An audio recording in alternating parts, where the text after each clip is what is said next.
I'm John Williams. I'm here at Derbyshire County Cricket Club on the 21st of May 2018, and I'm here to interview Kate Stalker.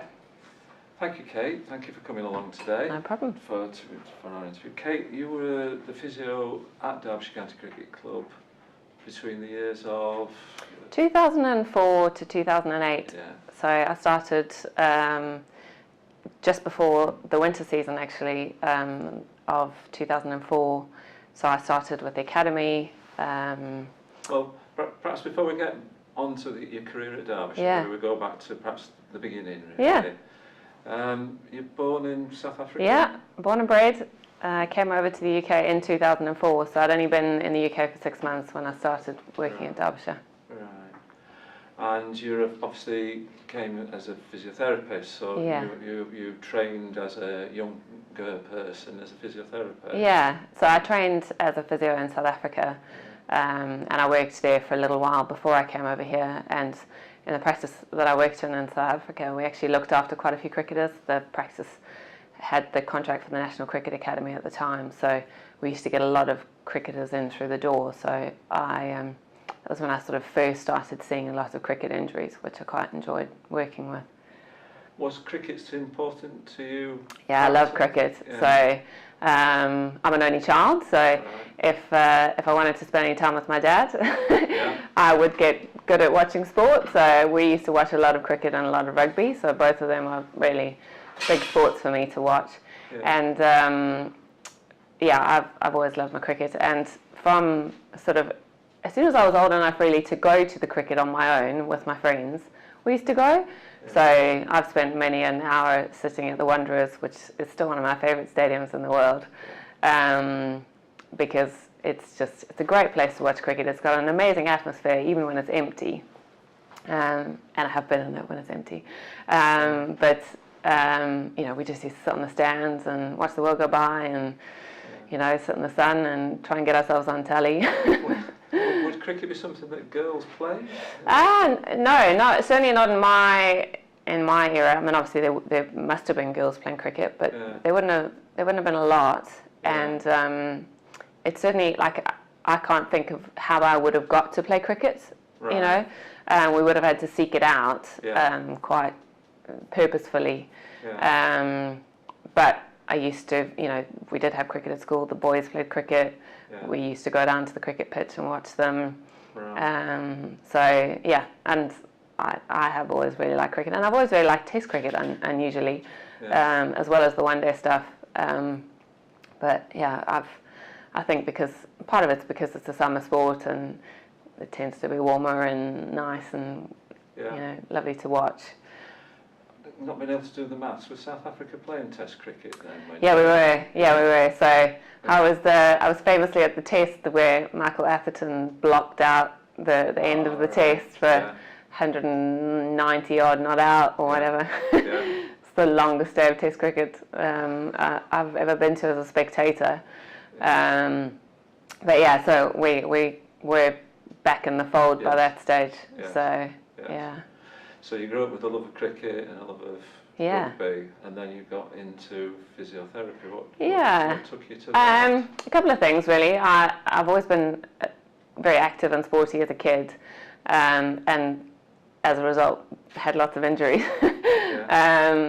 So I spent a lot of time at the physio. So I sort of thought to myself, as soon as I'd been to the physio the first time, I said to my mum, I fancy being a physio, I think this is what I want to do. My mum's a nurse, so I quite fancied the idea of staying with something medical. Yeah. I actually got into medicine as well when I applied to university, but I decided to stick with the physio because I'm fascinated by the way people move. I love being able to fix things with my hands as well. Like, I'm not one of these physios who uses loads of gadgets. I'm hands-on. I give people good rehab exercises, but it doesn't matter where, what, how. Occasionally I'll use some funky tape, but I'm not a gimmicky physio. So I really like that, and as I say, I've spent a lot of time in a physio growing up. But so as a result of that, I started shadowing physios like every holiday, every weekend. I'd go to a really good sports physio, and I'd sort of decided to make myself as useful as possible. So I was a very good tea maker. I was good at like I could do basic exercises with people. And then when I got into physio, I'd done 280 hours of voluntary work at a physio practice by then. So it was reasonably, it's a very competitive course to get into. So I thought, right, I'm going to do my best to get into this. And so I worked at an amazing sports physio practice in Johannesburg that's famous for they look after the Springbok rugby team. They used to look after all the big teams in Johannesburg. So I got to meet lots of, very, very impressive sports people, I think, who, and I like the fact that, there's a pressure to the job, that there's a deadline, particularly with sporty people, they've got something on Saturday, they need to be right for tomorrow. Sometimes you feel a little bit like an ambulance at the bottom of a very steep hill, but I like the sort of, challenge of getting somebody right and getting someone right for long term as well at the same time. So I was very lucky with the opportunity that I had working at that clinic. And then when I got into physio, I used to work for them every Saturday. So by the time I'd finished my actual physio degree, I had loads of experience. So that was really good. And I started working at a different practice, but a really good practice where I got, taught a lot and drilled on a regular basis. And as I said, they looked after the National Cricket Academy at the time. So I got exposed to lots of really interesting cricket injuries. And I guess I liked working with cricketers in comparison to rugby players, because rugby, most of the time you can sort of get why they're injured, because somebody has run into them or jumped on them or stood on them, or, they're mainly contact injuries. Yes, they do have other things going on, but and all of them have so many injuries, whereas cricket tends to be more biomechanical. So you can watch the way somebody throws, or the way somebody bowls, or, it could be that they're really limited in one range of movement and they're, that's restricting their game. So that it's sort of, there's a bit more thinking and a bit more of a challenge, really, particularly in long seasons, both domestically and internationally.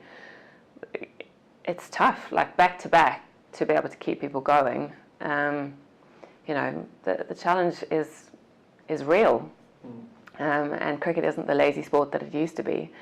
25 years ago, they're all chubby, beard swilling on the boundary kind of folk, whereas it's not like that now. It's very professional. The ECB brought in very stringent standards, particularly for this country, and if you're not making those, you don't get paid. So, yeah. You've covered a lot of ground in that. So, I mean, just slightly coming back to the early days. Yeah. It would be difficult for you to separate out, I'm guessing, between what came first in terms of physio or a love of sport. It sounds like the two things came at the same time as each other. Yeah, I mean, I've always loved sport. And I think when I thought about being a physio, one of my aspirations is to be a sports physio with a team. Yes. And, I would be the person who would pause it on the physio when they're on the field, rather than why are they showing us the physio? Let's crack on with the highlights. Or dare I say you would have been quite young to be aspiring to do that? Yeah, definitely. I mean, when I first decided I was going to be a physio, I was 12. So absolutely. And in a lot of ways, it is a vocational thing. It is something that you want to do. You have to get through a lot of boring for me, but not as interesting stuff to get through. Right. The sports physio aspiration is a long way off when you hit university and you learn all aspects of physio, and you're dealing with stroke patients, and all of them teach you something as well. Sure. It's not that on reflection you can go, oh yeah, I absolutely learned something from those things. If you can teach a stroke patient how to walk again, you can absolutely rehabilitate somebody's running. Yeah. But at the time you think, this is pretty arduous. You know, in South Africa, particularly, you do a rural placement, which is you're in the middle of nowhere and you're going to people's shacks every day, or you do an urban placement where you are literally in a very poor township for a whole month, taking care of people's variety of aches and pains. And, you know, when you're kneeling down on somebody's shack floor and you think, how is this ever going to be appropriate for where I'm trying to get, it can be quite tricky. But on reflection, you know that all of those things were contributing factors to where you eventually got to. But, yeah, I mean, the goal was always going to be that I wanted to be preferably an international physio for that was a the team. Ambition, as you Yeah, definitely. Great. And my parents they're very encouraging. They're not pushy, but they're very encouraging. And so they were like, well, if you want to do this, how are you going to do that? You know, what are the steps that you're going to take to make sure that this is, you're going to reach your goals? So, as you were qualifying, you were still and training, you were getting into aspects of sports physio all along, wasn't it? And then you qualified, and then you went into mainstream physio. Yeah, I worked in a private practice. You don't have to do time in public hospitals in South Africa when you graduate. Well, certainly when I graduated, you didn't. Now you have to do a year, but I went straight into working a private practice, and in a really good teaching practice where, you know, we had weekly tutorials and were schooled by somebody who was an excellent sports physiotherapist. So it was just all building blocks to the goal, you know. And what sort of sports physio were you able to get into? When did that start really taking off, that part of you? So when I was at university, I looked after the medical school rugby team for 2 years, because they didn't have a physio, and so anything was better than nothing. So I used to go along to rugby practice twice a week and do whatever I could. And there were a whole lot of trainee doctors on the field. So I think if anyone had like a major incident, you know, there was more than just me to worry about it. I was first aid trained, basically. That was as good as it got, really. And as I was learning stuff, I was sort of evolving, going, oh, let's try a bit of this. But as I say, it was better than nothing for them. And then when I graduated, I shadowed a physio as part of who worked for a rugby team. So I just used to tape for 4 hours every Saturday to help her out. And I used to volunteer for anything: road races, you know, running, cycling, swimming, whatever. So where did cricket come into it? Treating lots of cricketers in the clinic, and whenever I used to cover the games, used to see the cricketers in there. And then when I came over here, I had a good friend who was doing his masters at Nottingham University in sports medicine, and the physio at the time here was Craig Ranson, who was an absolute legend of physiotherapy. And he said he was looking for a second team physio, and I was living in Edinburgh at the time, and my mate Simon rang me up and said, Stalks, I think you'd love this job. And I said, no, I'm staying in Edinburgh, I love it here, I just need to find a good job. And he goes, but you're not finding jobs that you're enjoying. I was working in the NHS, it wasn't for me, I don't like seeing patients every 20 minutes, I like spending a bit more time with them. And he said, no, honestly, talk to Craig. So Craig and I had a really good chat on the phone. He said, you're exactly what I'm looking for, but if you want to stay in Edinburgh, that's fine. So I gave it a couple of months and I still wasn't finding anything. So he said, look, I tell you what, we're going to be at the Grange playing a game in the beginning of September against Scotland. Why don't you come down and have a chat?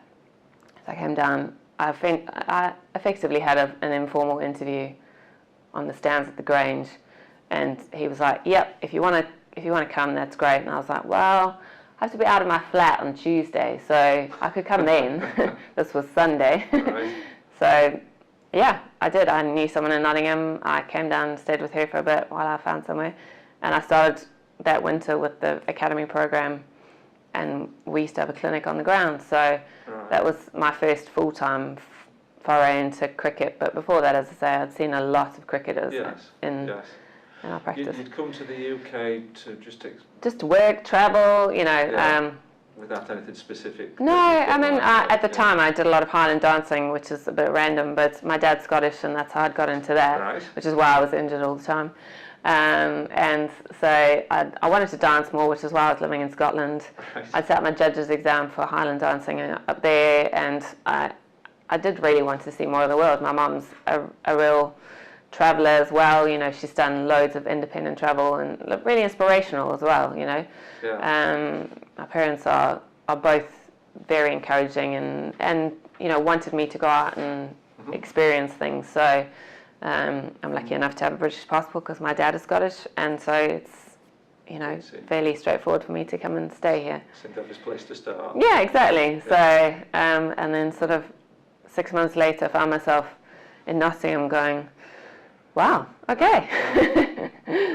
And that first job for Nottingham was a full time. No, sorry, that was the Derbyshire. I was just living in Nottingham, but that was with Derbyshire Cricket, so as the second team physio. So I did that for a year, and then we'd had another physio then called David Harris at the time, just for that season, and then I took over the following year as first team physio.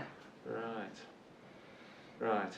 I've got slightly confused about the Nottinghamshire. No, I just lived in Nottingham. Just lived in Nottingham, so but your job was with the team down here in Derby. Yeah. Oh, very good. Well, I think if we draw a kind of line for that for the first half, and then we'll carry on from that bit. Yeah, that's fine. That's all right.